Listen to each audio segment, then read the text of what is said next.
T'est-il déjà arrivé de te demander: ça va vite, j'en peux plus, je suis fatiguée, je sais pas quoi faire, j'en ai marre. Parfois la vie va tellement vite qu'on n'a même pas le temps de réfléchir à ces choses-là. Le travail, l'école, le boulot, les amis, les enfants, tout le reste.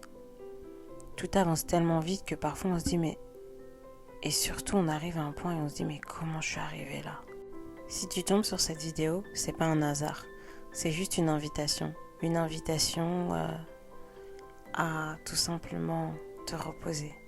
Te reposer. Ouais, c'est le début d'année.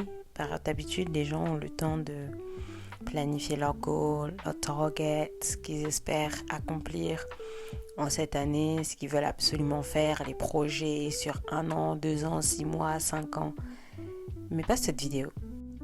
Dans un monde où la productivité est gratifiée, je t'invite à faire tout le contraire, à te reposer.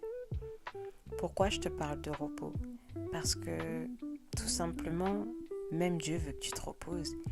Si Dieu a créé le dimanche, c'est pour qu'on se repose. C'était le dernier jour de la semaine. Et il a aussi dit dans sa parole: venez à moi, vous tous qui êtes fatigués, accablés, et je vous donnerai du repos. Parfois, se reposer, c'est pour rebondir et pour aller 3 fois plus loin.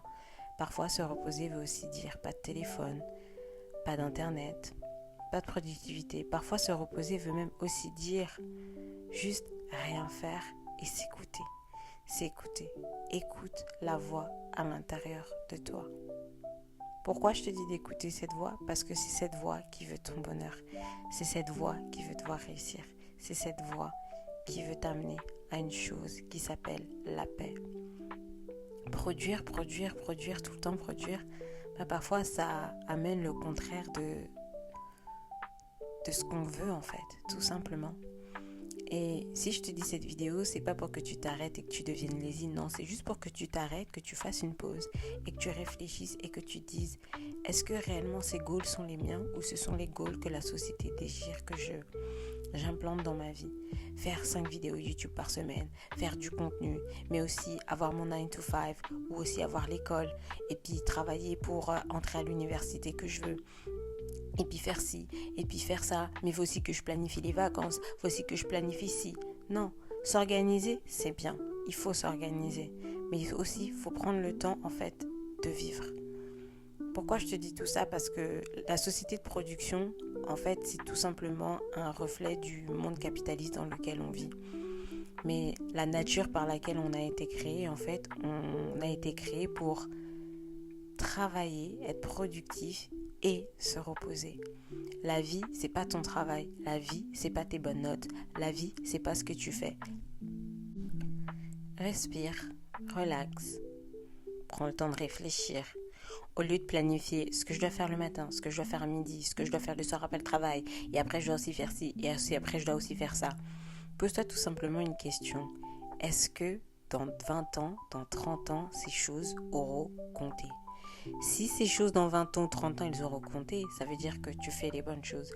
Mais si dans 20 ans, 30 ans, ces choses ne sont pas importantes, ça veut dire que ce que tu fais, ça ne va pas. Et si c'est ce que tu fais, ça ne va pas, arrête-toi, pose-toi. Pose-toi les bonnes questions. Au lieu de toujours vouloir produire. Pourquoi ne tout simplement pas s'écouter et produire quand on sent que c'est le bon moment, quand on sent qu'on est adéquat avec ce qu'on fait, quand on sent qu'on a la paix, et pas quand on est stressé, quand la vie nous stresse, les notes nous stressent, les bonnes notes, la bonne université, le bon travail. Enfin bref, cette vidéo, je voulais juste la faire pour rassurer certaines personnes et leur dire que tout ira bien, t'inquiète pas. Prends juste le temps de te reposer, de t'écouter, de savoir qui tu veux être, où tu veux aller, et surtout, demande l'aide de Dieu.